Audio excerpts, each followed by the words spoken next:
Lady Seraphine Vale does not lower her hand. The entire throne hall of Blackthorn Keep goes silent as her finger remains pointed directly at the Alpha King's chest.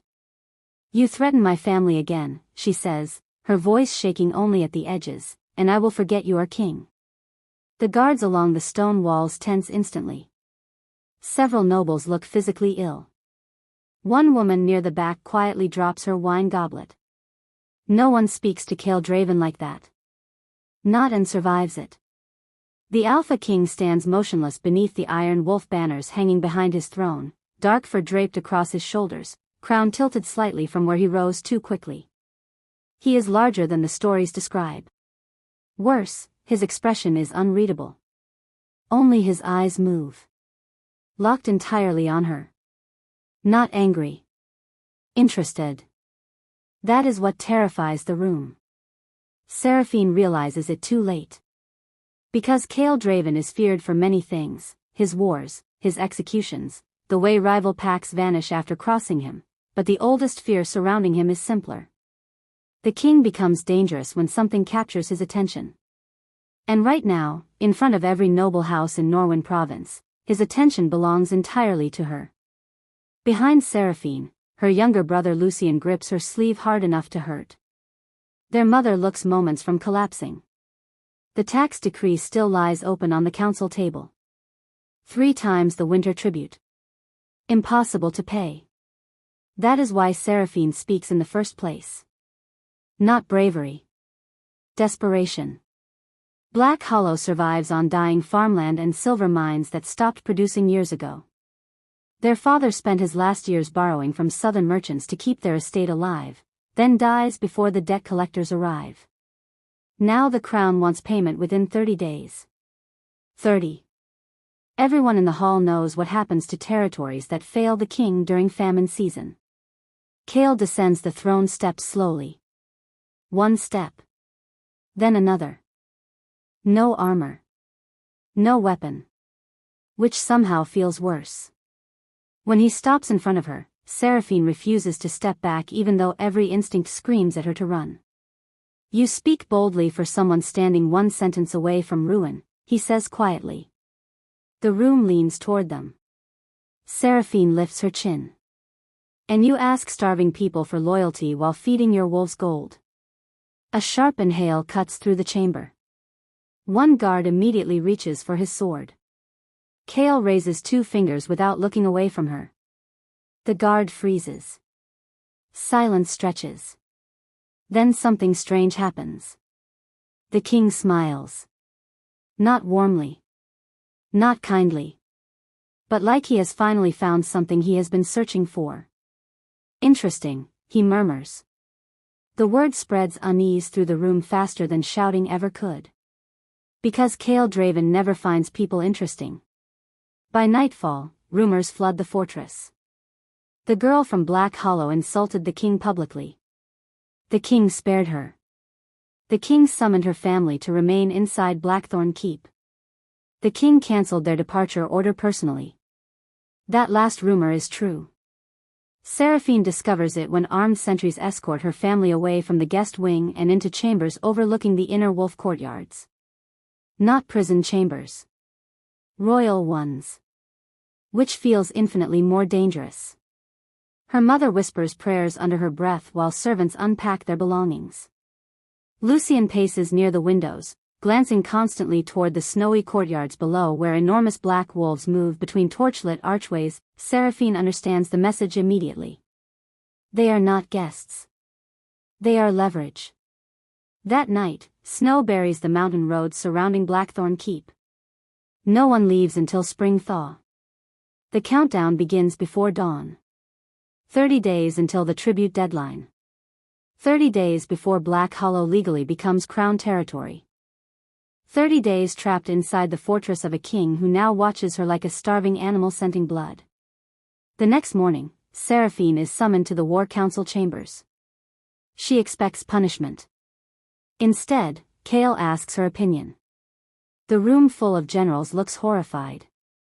A massive military map stretches across the oak table between them. Northern trade routes have collapsed after rogue packs begin raiding caravans through the Frostmere Pass. Grain shipments never arrive. Villages are starving. Kael points to the map. What would you do? It is a trap. It has to be. Seraphine studies him carefully, searching for mockery, but finds none. Only exhaustion. For the first time, she notices the faint bruising beneath his eyes. The stiffness in his shoulders. The way everyone in the room fears disappointing him more than death itself. The realization unsettles her. Monsters are easier when they remain monsters. You're guarding the wrong roads, she says finally. Several advisors immediately object. Kael silences them with one glance. Seraphine steps closer to the map despite herself. The attacks aren't random. They're hurting your supply lines east. Kael watches her instead of the map. And why would they do that? Because someone inside your court wants the Western territories to collapse first. Silence. One advisor goes pale. Tiny reactions. Tiny fractures. Seraphine notices all of them. So does the king. That is the beginning. Not romance. Recognition. Two predators noticing the other is not weak. Over the following days, Kael begins pulling her into council meetings under increasingly absurd excuses. Territory records. Supply ledgers. Merchant disputes, the court hates it. The more they hate it, the calmer Kael becomes. Which only worsens the fear surrounding her. Servants stop meeting her eyes. Nobles whisper when she passes. One woman from the eastern houses quietly warns her during dinner. The king destroys whatever he loves. Seraphine almost laughs at the word. Love. This is not love. This is obsession sharpened by boredom and power. Still, she begins noticing things. Kael never eats before his guards do. He memorizes the names of stable boys. He personally visits wounded soldiers returning from the border wars. And every night, long after court dismisses, light still burns inside the war tower overlooking the cliffs. The kingdom fears him because he survives impossible decisions. But survival has hollowed him out. That frightens her more than cruelty. On the 12th night, Seraphine discovers the first secret. Surface secret. The rogue attacks are not rogue at all. Someone inside Blackthorn Keep coordinates them. Supply schedules are being leaked directly from the Royal Council. She discovers it accidentally while returning borrowed records to the archives after midnight. A hidden correspondence. Burned wax seals. Payment ledgers. And one familiar family crest. House Viridian. The wealthiest allies of the crown. She barely has time to process it before footsteps echo behind her. Kael stands in the doorway. Watching her. Neither speaks. The silence stretches long enough for panic to become dangerous. Then Kael quietly closes the archive doors behind him. Not to trap her. To protect her. You should not have found that, he says. Personal secret. He already knows. Not the entire conspiracy. But enough to suspect his own council. Enough to understand that exposing it too early could ignite civil war between the northern packs. That is why he increases taxes. Not greed. Preparation. He is quietly stockpiling grain and silver before the kingdom fractures apart. Seraphine hates that the truth makes sense. Hates that it weakens her anger. Outside the fortress, winter worsens. Villages burn. Trade freezes. And whispers spread that rival alphas are gathering forces beyond the mountains. The countdown changes. Not 30 days anymore. Now it is 7. 7 days until the Winter Assembly, where the noble houses vote whether Kael remains High Alpha of the United Territories. If enough houses turn against him, war begins immediately. And House Viridian intends to make sure that happens. That same night, Kael brings Seraphine to the western battlements overlooking the frozen ravines below Blackthorn Keep. Snow lashes violently across the stone. You still think I'm the villain, he says. You threaten people into obedience. Because mercy got my father killed. There it is. Foundational sacrifice. Delayed origin. Years earlier, Kael's father opens negotiations instead of executing a rebellion quickly. The rival pacts use the peace gathering to massacre the royal bloodline. Kael survives only because his mother locks him inside a burial crypt beneath the fortress while the palace burns above him. He spends 2 days trapped underground listening to his family die. When rescuers finally free him, he is 14 years old and heir to a kingdom already collapsing. Since then, fear becomes his method of keeping the realm united. Not because he enjoys cruelty. Because hesitation once destroyed everything he loved. Seraphine says nothing after he finishes speaking. Intentional silence. The wind howls between them. Kael does not ask for sympathy. That matters more than if he had. The next morning, Lucien disappears. No ransom note. No witnesses. Only blood in the snow near the southern gate. Everything detonates after that. Kael seals the fortress immediately. No one enters. No one leaves. The court erupts into accusations while Seraphine tears through corridors half-mad with panic. Then House Viridian makes its move. They offer Lucien's return in exchange for one thing. Kael's public execution during the Winter Assembly. Moral secret. The conspirators never truly wanted the throne. They want the kingdom fragmented because war is profitable. Trade lords become rich when borders collapse. Seraphine finally understands the full scale of the rot. But the final secret cuts deepest. Reframing secret. Lucien is not kidnapped randomly. He discovers something first. The royal bloodline carries an ancient territorial bond tied to the mountain packs. Kael's instincts towards Seraphine are not simple obsession. Her bloodline once protected the kings generations ago before political purges erased her family from court history. That is why Kael reacts to her immediately. Not destiny. Recognition buried deep enough to feel supernatural. Everything reframes. The attention. The trust. The pull neither of them fully understands. The Winter Assembly arrives beneath relentless snowfall. Torches blaze across the great hall as every noble house gathers beneath the iron wolf sigils of Blackthorn Keep. Lucien is brought forward alive but bruised, held between Viridian guards. The conspirators demand Kael surrender authority peacefully to prevent civil war. Kael refuses instantly. Not because of pride. Because surrender fractures the kingdom by dawn. Seraphine realizes the truth before anyone else does. There is no good outcome anymore. If Kael fights, hundreds die. If he kneels, thousands die later. The confrontation explodes. Steel leaves scabbards. Wolves snarl across the stone floors. Nobles scream. And through the chaos, Viridian's leader presses a blade to Lucien's throat. Choose, he says. Kael steps forward immediately. But Seraphine moves first. Irreversible decision. She publicly reveals the hidden archive evidence before the entire assembly, exposing the conspiracy and naming the allied houses funding the border raids. The hall descends into chaos. Several nobles turn instantly against Viridian. Others panic. And in the confusion, Seraphine grabs the ceremonial wolf blade from the council altar and drives it into the treaty table between the rival factions. A sacred declaration. Old Northern law. Blood judgment. No diplomacy afterward. Only victory. The room goes still.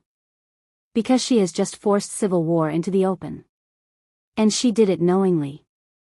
Kael stares at her like he cannot decide whether to be furious or in awe. Then the wolves begin howling outside Blackthorn Keep. Not one. Hundreds.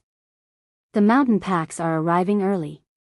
War reaches the gates before the assembly even ends.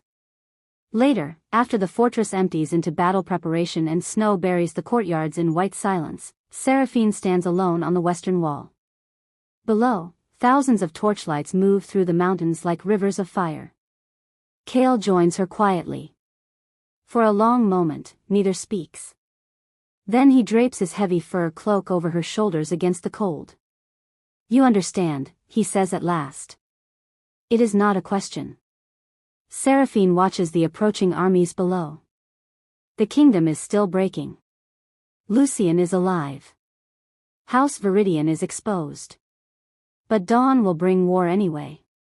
And somehow that feels worse. Behind them, the bells of Blackthorn Keep begin ringing through the snow. One slow warning after another. Kael's hand brushes hers only briefly. Still enough to change everything. You should be afraid of me, he says softly. Seraphine finally looks him directly in the eyes.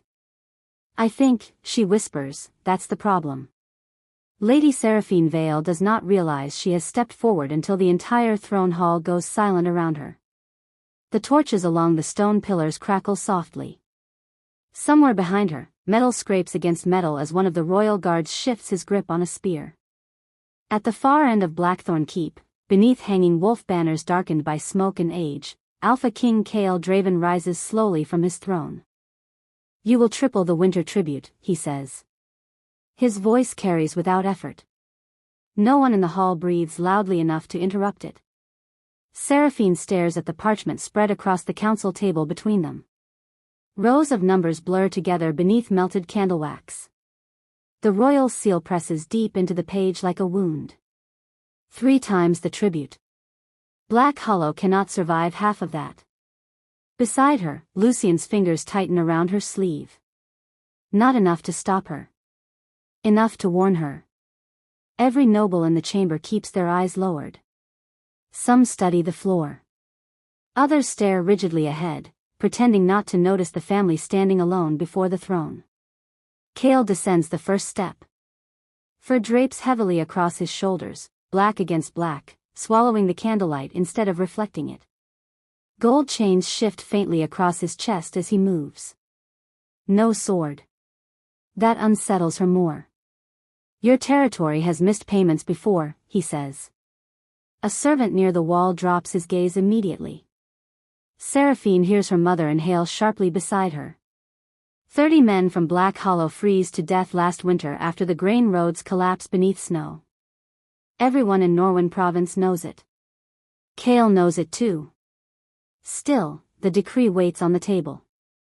Still, the king watches them like hunger can be negotiated. Lucian steps forward first. Your Majesty, if given until spring. No, Kael says. One word. Flat enough to stop the room cold. Lucian's jaw locks shut. Seraphine feels it then. Not courage. Not anger. The sharp, ugly certainty that if no one speaks now, Black Hollow disappears quietly and everyone in this hall will watch it happen with lowered eyes and folded hands. Kael reaches the bottom step. You have 30 days. Her mother makes a sound under her breath. 30 days means starvation before snowfall breaks. 30 days means families selling children south before winter deepens. 30 days means graves. Seraphine lifts her head. You threaten starving people while your halls glow with gold. Lucian grabs for her wrist too late. The sentence lands like shattered glass. Several council members visibly flinch. One older noble closes his eyes completely. Across the chamber, 2 guards straighten at once. Kael stops moving. The silence afterward spreads slowly, monstrously, until even the fire seems quieter. Seraphine hears her own pulse behind her ears. No one speaks to the Alpha King that way. Everyone knows the stories. Executions in the southern courtyards. Rival Alphas dragged through Frostmere Pass in chains. Entire bloodlines erased after rebellion season. Yet Kael says nothing. He studies her instead. That becomes the real problem. His gaze moves across her face with terrifying patience, as though trying to place something half-remembered. Seraphine forces herself not to step back. The throne hall smells faintly of smoke, wet fur, and snow carried in from the outer gates. Somewhere outside, wolves howl beyond the fortress walls. Kael tilts his head slightly. You believe this kingdom survives on mercy? The question arrives quietly. Not shouted. Which makes it worse. Seraphine feels every eye in Blackthorn Keep shift toward her. You call this survival, she says. You bury villages and demand gratitude from the graves. A guard unsheathes his sword halfway. Steel whispers through the chamber. Her mother grips the edge of the council table hard enough for her knuckles to pale. Lucien steps closer beside Seraphine now, shoulder brushing hers. Ready for what comes next even though both of them know he cannot stop it. Kael keeps looking only at her. Not at the guards. Not at the nobles waiting for blood. Her. A muscle shifts once in his jaw. Then, slowly, he raises 2 fingers. The guard freezes instantly. The sword slides back into its sheath. No one understands. That confusion spreads faster than fear. Kael walks closer. Close enough now for Seraphine to see the faint scar disappearing beneath the collar at his throat. Close enough to notice exhaustion buried deep beneath the sharp stillness in his face. He towers over her. The hall waits. One sentence from him and Black Hollow dies before nightfall. You speak boldly, Kael says softly, for someone standing one breath away from ruin. Seraphine feels Lucien tense beside her. She should stop. One apology and perhaps the king loses interest. One lowered gaze and her family leaves this hall alive. Instead she hears herself say, maybe someone should have spoken to you this way years ago. The room breaks. Gasps. A chair scraping backward. One councilwoman whispers a prayer beneath her breath. Kael does not move. For one terrible heartbeat, Seraphine thinks she finally sees it, the violence everyone fears beneath the silence. But it vanishes almost immediately. Something else replaces it. Not rage. Recognition. His eyes narrow slightly, not in offense, but focus. As if the entire hall has disappeared around her. Kael reaches for the decree on the table without looking away from her. The parchment crumples softly in his hand. Then he turns toward the council. House Vale remains in Blackthorn Keep until the winter tribunal concludes. Her mother goes pale. Murmurs erupt instantly across the chamber. Seraphine's stomach tightens. That is not mercy. Kael looks back at her once more. And this time she understands why the room is afraid. The king is not deciding whether to destroy her. He is deciding what to do with her. Behind the throne hall doors, somewhere deep within Blackthorn Keep, wolves begin howling again. The howling does not stop when the throne hall empties. It follows Seraphine through the corridors of Blackthorn Keep like a warning carried inside the stone itself. Servants flatten themselves against the walls as House Vale is escorted through the upper passageways by royal guards wearing black wolf insignias stitched into heavy leather. No one meets her eyes. One maid nearly drops a tray after glancing towards Seraphine and then quickly crossing herself. Lucien stays close enough for his shoulder to brush hers at every turn. Their mother says nothing at all. The silence around her feels brittle. Snow lashes against the narrow fortress windows as they climb higher into the keep. Outside, torchlight flickers across the inner courtyards where massive wolves pace behind iron fencing beneath drifting white ash from the braziers. Not prison chambers. Royal quarters. That realization settles heavily the moment the guards open carved oak doors overlooking the western battlements.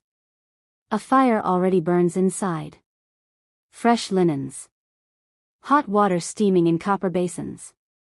A table laid with food too expensive for winter. Seraphine stops just inside the doorway. This is not kindness. Kael Draven cages valuable things comfortably. The guards remain outside after the doors close. Not leaving. Watching. Lucien moves immediately toward the windows overlooking the courtyards below. We need to leave tonight. Their mother grips the edge of a chair slowly before sitting down. There is nowhere to go in this weather. He's trapping us. Yes, Seraphine says quietly. The word hangs there. No one argues. A gust rattles the glass hard enough to make the candle flames jump. 30 days. The decree still feels physically lodged beneath her ribs. Lucien turns from the window sharply. Why did you say that to him?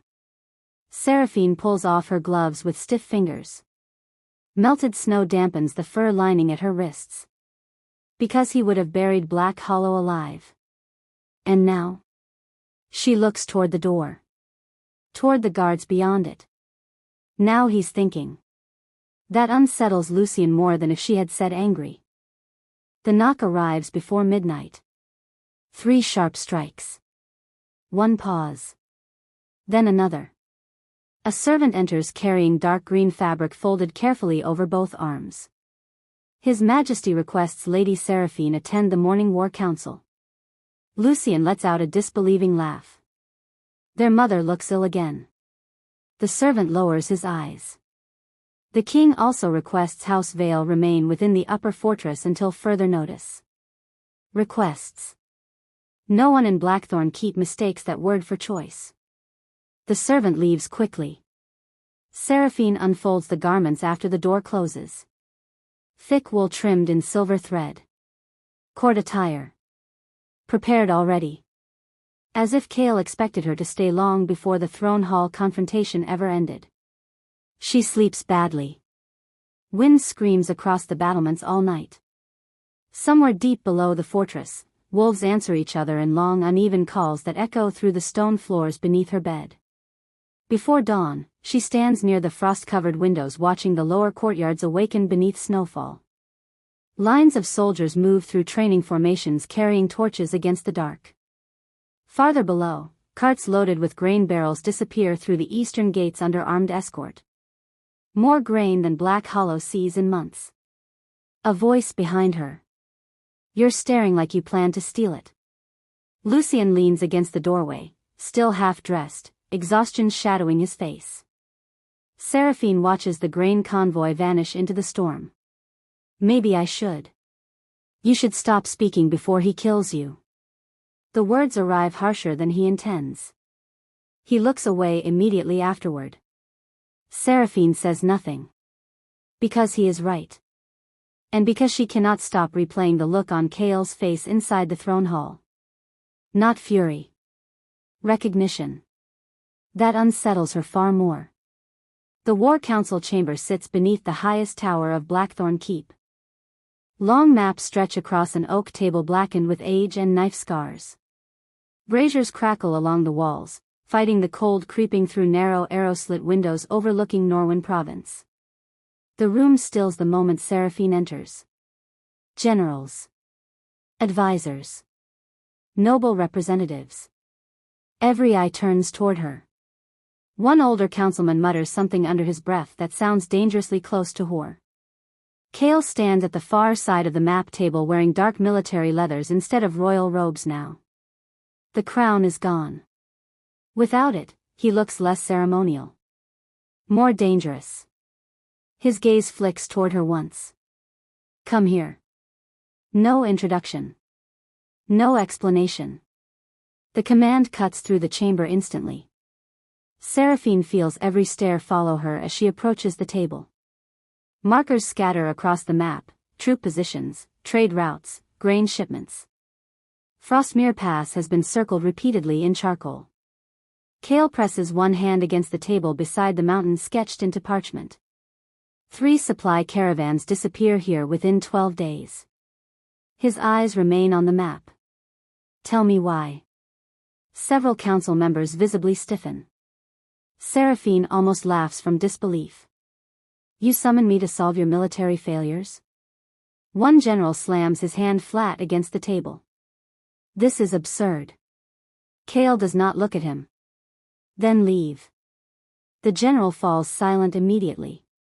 The room tightens around that silence. Seraphine studies the map despite herself. Roads through the western territories narrow sharply before the pass. Trade lines from Black Hollow and neighboring settlements all converge there before continuing north toward the capital. Too predictable. Her fingers hover above the parchment. These attacks aren't random. A few council members exchange glances. Kael watches only her. She traces the trade lines slowly. Someone is driving shipments east. Why? Because the Western territories collapse first if supplies stop moving. One noble shifts too quickly beside the brazier. Tiny movement. Tiny mistake. Seraphine notices. So does Kael. The king's gaze slides toward the councilman briefly before returning to her. The room suddenly feels much colder. A horn sounds faintly outside the fortress walls. Snow thickens against the windows. Kael straightens slowly from the table. Continue. But Seraphine no longer looks at the map. She looks around the chamber instead. At lowered eyes. Rigid shoulders. Hands gripping goblets too tightly. Someone inside Blackthorn Keep already knows why the caravans vanish. And the moment Kael realizes she sees it too, the pressure in the room changes completely. By evening, the entire fortress knows the king kept Seraphine beside him through the full council session. Servants stop speaking when she passes. A pair of noblewomen leave the upper gallery the moment she enters. One of the younger guards near the western stairs refuses to take bread directly from her hands during supper. The isolation settles quickly. Like snow covering tracks. Seraphine stands alone beneath the outer archways after dark, wrapped tightly against the wind while torchlight ripples across the fortress walls below. Blackthorn Keep never truly sleeps. Smith hammers ring from lower courtyards. Wolves bark somewhere beyond the eastern kennels. Farther down the cliffs, supply wagons continue arriving despite the storm. War preparation. Not luxury. That realization irritates her more than it should. Footsteps crunch softly behind her. You shouldn't stand this close to the edge. Kael. She does not turn immediately. The wind lashes strands of hair across her mouth as she looks over the cliffs plunging into darkness beneath the fortress. You shouldn't threaten starving territories, she replies. Kael stops beside her. Close enough now for heat from his cloak to cut through the cold between them. Below, torchlight moves slowly across the snow-covered roads leading toward Frostmere Pass. You think fear makes me cruel. You think it makes you necessary. Silence. The storm groans against the battlements. Then Kael says quietly, "Mercy buried my father." Seraphine finally looks at him. The words land strangely. Not defensive. Not rehearsed. Something old shifts briefly behind his expression before hardening again. He looks away first. Toward the mountains. Toward the storm swallowing the roads beyond Blackthorn Keep. You see monsters clearly in daylight, Lady Vale, he says. Winter is less simple. Then he walks away. Leaving her alone beneath the howling wind with the first crack finally splitting the shape of him apart. The archives beneath Blackthorn Keep smell of dust, ink, and damp stone. Seraphine slips through narrow shelves lit only by oil lamps burning low against the walls. Snowmelt drips somewhere deeper underground in slow, uneven taps. She should not be here. That thought arrives too late to matter. The council records from Frostmere Pass sit open across a narrow reading table beside shipment ledgers and trade manifests. She traces dates carefully with one finger. Missing grain. Missing silver. Identical delays repeating through Western territories. Not random. Organized. A loose page slips free from one ledger as she lifts it. Wax seals crack softly against the wood. House Viridian. Payment transfers. Military schedules. Supply routes. Her pulse stumbles once. Someone sold the caravan movements before the attacks ever happened. Footsteps echo suddenly behind her. Slow. Measured. Seraphine turns sharply. Kael stands at the end of the aisle between towering shelves, shadows cutting hard across his face beneath the low lamplight. Neither of them speaks. The silence stretches long enough for her to hear the water dripping through the stone again. Then Kael reaches behind him and quietly closes the archive door. The bells do not stop. Their sound rolls through Blackthorn Keep in slow iron waves, sinking into the stone beneath Seraphine's boots as she stands along the western wall overlooking the mountains. Below, the torch lines remain scattered across the snowfields beyond the fortress gates. Thousands of small flames shifting through darkness. Waiting. The wind cuts harder now that the courtyard fires have burned low. Behind her, soldiers move through the battlements carrying bundles of arrows and oil barrels without speaking above a murmur. Armor buckles clink softly. Horses stamp against frozen ground in the lower stables. No one runs anymore. The panic has burned itself out. Only exhaustion remains. Seraphine keeps both hands wrapped tightly around the fur cloak hanging from her shoulders. Kael's cloak. The weight of it presses heavily against her back whenever the wind rises. Lucien sleeps somewhere below in the infirmary tower after the physicians finally stop the bleeding in his shoulder. Her mother has not left his bedside once. House Viridian's banners are gone from the great hall.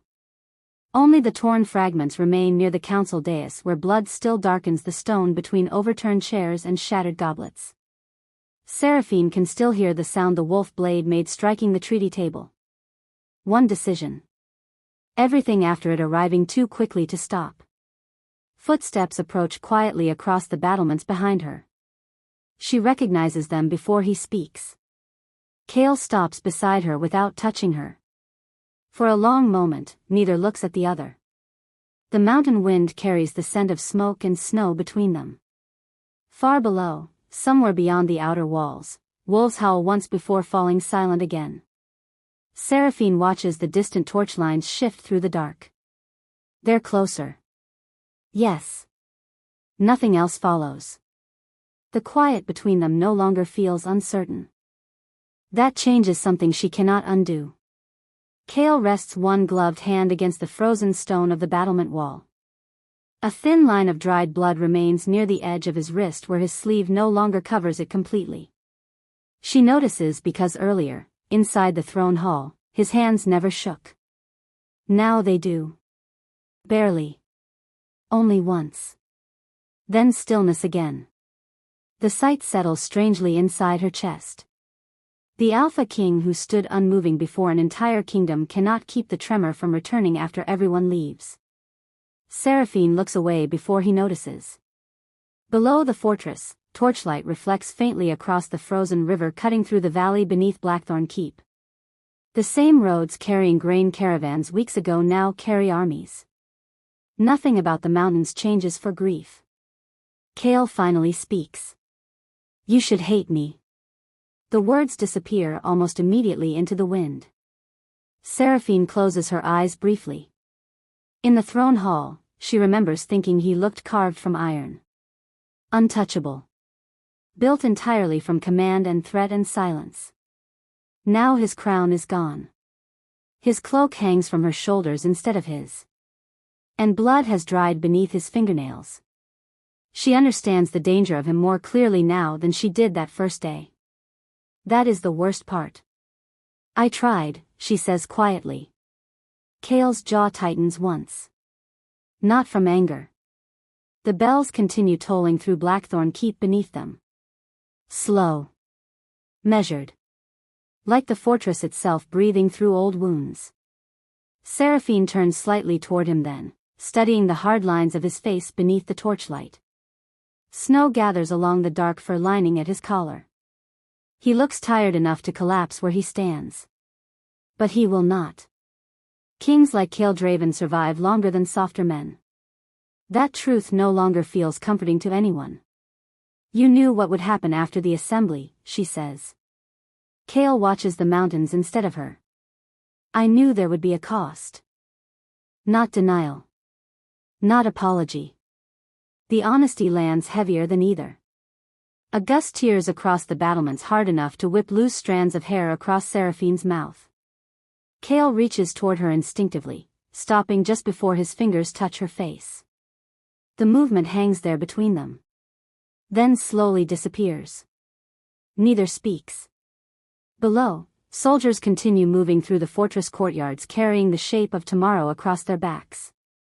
Seraphine thinks about the throne hall. About her voice cutting through silence. About the look on every noble face when she challenged him publicly for the first time. She thought then that courage and hatred belonged together. Now the memory sits differently. Not smaller. Worse. Because she understands exactly why Kael became the man standing beside her on this wall.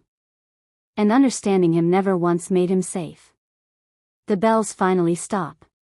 The silence afterward spreads across Blackthorn Keep so suddenly that even the wind feels distant for a moment.